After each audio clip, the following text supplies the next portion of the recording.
جب یہ world war ہوئی فرسٹ، اس کے بعد پوری دنیا میں خلافت عثمانیہ کا دبدبہ ختم ہوا، تو دوبارہ پھر یہ ساری جو دسیسہ کاری ہے آج جو آپ دیکھ رہے ہیں، سب سے پہلے بے گھر تھے جو یہودی پوری دنیا میں، جن کے لیے ٹھکانہ نہیں تھا، کوئی جگہ نہیں تھی، انہوں نے ایک معاہدے کے تحت 4000 یہودیوں کو صرف فلسطین میں بسانے کی اجازت مانگی تھی۔ اس وقت عرب بھی غیر منقسم تھا، بٹا ہوا نہیں تھا، پورا عرب ایک تھا، فلسطین، جارڈن، ملک شام، یہ سب علاقے ملے ہوئے تھے، ایک ہی خلافت کے اندر آتے تھے، خلافت عثمانیہ کے اندر۔ اس وقت صرف 4000 لوگوں کو وہاں بسانے کی اجازت لی گئی تھی۔ اس کے بعد پھر 4000 لوگوں سے یہ آبادی بڑھتے ہوئے دنیا کے ہر کونے سے یہ مائیگریٹ کرنا شروع کیے، ہجرت کرنے لگ گئے، اور دھیرے دھیرے دھیرے کرتے کرتے 1912 سے لے کر 1947 تک ان یہودیوں کی جگہ جگہ سے ہجرت ہوئی، اور وہ جا کر کے اس جگہ جمع ہوئے، اور آج جو ایک خطہ آپ دیکھ رہے ہیں اسرائیل نام سے، حقیقت میں اسرائیل نام سے کوئی وجود ہی نہیں تھا، وہ پورا فلسطین تھا، پورا فلسطین۔ تھوڑے تھوڑے تھوڑے علاقے میں بستے بستے بستے ان لوگوں نے پورے علاقے کو آکیوپائی کر لیا، پورا قبضہ کیا، اور اپنی ایک سلطنت بنائی، اپنا ایک ملک بنایا، اور اعلان بھی کر دیا، پوری دنیا میں اعلان کیا، اپنی ایمبیسی کھولی، سفارت خانے کھولے۔ لیکن حیرت کی بات ہے کہ فلسطین کو ایسا دبا دیا گیا، اب اس کی اپنی کوئی حکومت نہیں، اس کی اپنے کوئی اختیارات نہیں، وہ نام کے لیے ایک علاقے میں بس سمٹ گئی ہے، اور ایک چھوٹا سا علاقہ اب بچ گیا ویسٹ بینک کا اور غزہ کا، جہاں آج لڑائیاں ہو رہی ہیں، جہاں بم بارود برسائے جا رہے ہیں، یہ تھوڑا سا علاقہ بچا رہ گیا ہے۔ میرے عزیزو، یہ ایک تاریخ ہے جو میں آج آپ کو منتقل کر رہا ہوں، اس لیے کہ نئے بچوں کو، نئی جنریشن کو تاریخ سے بہت کم دلچسپی ہے، یہ انٹرنیٹ کی دنیا میں رہنے والے لوگ۔ آپ یہ بات یاد رکھیں، یہ وراثت کے طور پر ہم نے آج تک منتقل ہوتی آئی تاریخ، اس لیے بتا رہا ہوں کہ وہاں پر جو جھگڑا ہے، وہاں پر جو حالات بنے ہوئے ہیں، وہ آج کل کے نہیں ہیں، صدیوں سے موجود ہیں، کئی سینکڑوں سالوں سے موجود ہیں۔ اور اللہ کے نبی صلی اللہ علیہ وسلم کی ایک بشارت بھی سنا کر جاتا ہوں۔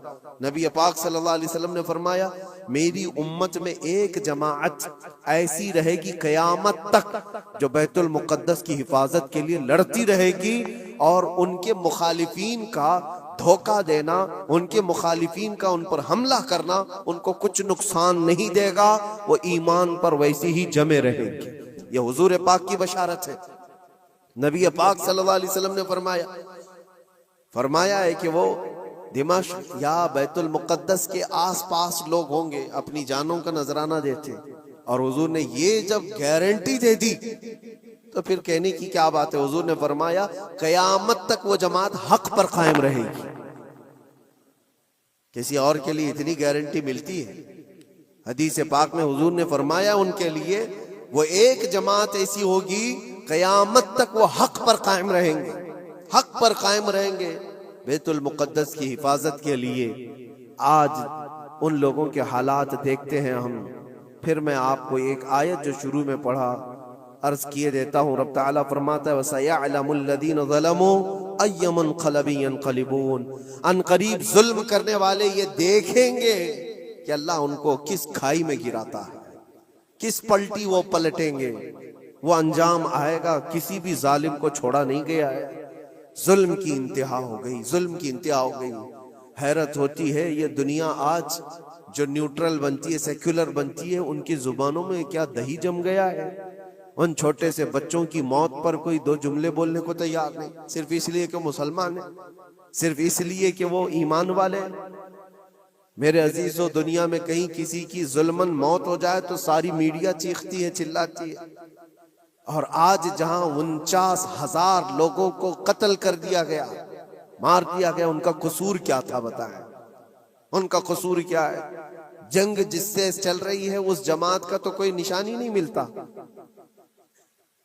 جس جماعت کے ساتھ، جس تحریک کے ساتھ، جس تنظیم کے ساتھ یہودیوں کی جنگ چل رہی ہے، اس تنظیم کا کون مر رہا ہے؟ اس تنظیم کے کتنے لوگ مارے جا رہے ہیں اس کا کوئی حساب نہیں، لیکن سویلینز جو وہاں کے بچے ہیں، عورتیں ہیں، بوڑھے ہیں، ان میں سے تقریباً 50,000 لوگ شہید ہو چکے، جس میں سے تقریباً 15,000 کے آس پاس تو بچے ہیں، چھوٹے سے بچے ہیں۔ کلیجہ منہ کو آتا ہے یہ ساری باتیں دیکھ کر کے، سن کر کے میرے عزیزوں۔ جگر رکھنے والا دنیا کا کوئی بھی انسان جس کے اندر تھوڑی انسانیت باقی ہو، وہ یہ تمام مناظر کو دیکھ کر کے ویرودھ تو ضرور کرے گا۔ اور اگر یہ باتیں بھی ہم کو یہاں کہنے میں کسی کو ایسا لگتا ہے تو میں اس کی پرواہ نہیں کرتا، ایمان جب تک ہے ہم بولتے رہیں گے۔ جہاں لوگوں کی جانیں چلی جا رہی ہوں اور تم کہتے ہو کہ یہ حالات صحیح نہیں ہو بولنے کے لیے، تو پھر ایسی بزدلی میں جی کر کے بھی مطلب نہیں، مر جانا ہی بہتر ہے۔ کس لیے جی رہے ہیں؟ حق کو حق نہ کہا جائے، ظلم کو ظلم نہ کہا جائے؟ کیا اتنے بھی زیادہ بزدلی آ گئی ہے؟ میرے عزیزوں، آپ کو بتانے کا مقصد یہ ہے، مجھے پتا ہے لوگوں کو یہ بھی لگتا ہے کہ یہاں بیان کر کے مطلب کیا ہے، فلسطین میں ظلم ہو رہا ہے، بچے مارے جا رہے ہیں، یہاں بیان کر کے کیا مطلب ہے؟ یہ تھوڑی نہ وہاں جائیں گے مدد کرنے کے لیے۔ لیکن میرے عزیزوں، فزیکلی آپ جا تو نہیں سکتے، لیکن اس سے بہت ساری عبرتیں، بہت سارے سبق تم سیکھ سکتے ہو۔ تم سردی بخار پر آئیں کائیں کرنے لگ جاتے ہو، جن کے گھروں پر روز بم بارود ہو، ان لوگوں کو دیکھو کبھی تو آج بھی الحمدللہ کہتے ہیں۔ ایک خاتون کو دیکھا جس کے 4 بیٹے شہید ہو گئے، 4 بیٹے شہید ہو گئے۔ عورتوں میں وہ بیان کر رہی ہے، بڑا بیٹا 27 سال کا، دوسرا بیٹا 25 سال کا، تیسرا 23 سال کا، اس طرح سے عمریں، جوانی، بھری جوانی میں جس کے 4 لڑکے شہید ہوئے، آنکھوں میں آنسو کچھ نہیں۔ کسی نیوز رپورٹر نے کہا کہ 4 بیٹے تیرے اتنی بھری جوانی میں مارے گئے، تجھے غم نہیں کسی بات کا؟ کیا بہترین جواب دیتی ہے وہ خاتون، کہتی ہے جس کا ہر بیٹا جنت میں پہنچ چکا ہو اسے غم کس بات کا، کیونکہ اللہ کا وعدہ ہے، میرے نبی کا وعدہ ہے، وہ شہید ہیں اور شہید جنت میں ہو چکا ہوتا ہے، اور شہید کو اس کی موت سے پہلے اس کا جنت میں ٹھکانہ دکھایا جاتا ہے۔ وہ خاتون کہتی ہے روتی اس وقت جب میرا بیٹا تاش کے پتوں پر بیٹھا ہوتا، شراب کے اڈے پر گیا ہوتا، بہک کر کے کہیں بگڑ گیا ہوتا، تو پھر دل پر افسوس ہوتا کہ میرا بیٹا راستہ بھٹک چکا ہے، میرا بیٹا عیاشی میں جا چکا ہے۔ لیکن جس ماں کو یہ یقین ہے کہ اس کے جیتے جی اس کا بیٹا جنت میں پہنچ چکا ہے، تو پھر غم کس بات کا؟ میں تو ان کے صدقے میں دعا کرتی ہوں کہ مولا ان کے راستے مجھے بھی وہاں تک پہنچا دے۔ یہ ایمانی جذبہ ہے میرے عزیز، ایمانی جذبہ ہے۔ اللہ تعالیٰ نے انہیں صبر دیا ہے۔ تو میں یہ چیزیں اس لیے بتا رہا ہوں کہ آپ چھوٹی مصیبتوں کو بہت بڑی بنا کر کے سمجھتے ہیں کہ حالات بہت خراب ہیں۔ ایسے حالات خراب ہیں آپ کے پاس؟ آپ کے لیے وہاں پر کل کی بات ہے، جو لوگ مدد پہنچانے کے لیے گئے تھے ان کی آنکھوں میں آنسو، کہتے خرید کر کے دینے کے لیے بھی پانی نہیں ہے، صاف پانی پی نہیں سکتے، کھانا کھانے کے لیے دکان ہی نہیں ہے، کہاں بکے گا، کہاں سے آئے گا، بہت سارے حالات۔ لیکن ان قسم پرسی کے عالم میں ان کا ایمان سلامت ہے۔ یہی تو نبی پاک صلی اللہ علیہ وسلم نے فرمایا، پوری دنیا ان کے خلاف ہو تو بھی ان کا کچھ نہیں بگڑے گا۔ موت آ جانا اس کو بگڑنا نہیں کہتے، گھر ٹوٹ جانا اس کو بگڑنا نہیں کہتے، ایمان چلا گیا تو اس کو بگڑنا کہتے ہیں۔ اور ان کا ایمان سلامت ہے تو سب سے بڑی دولت ان کے ساتھ ہے۔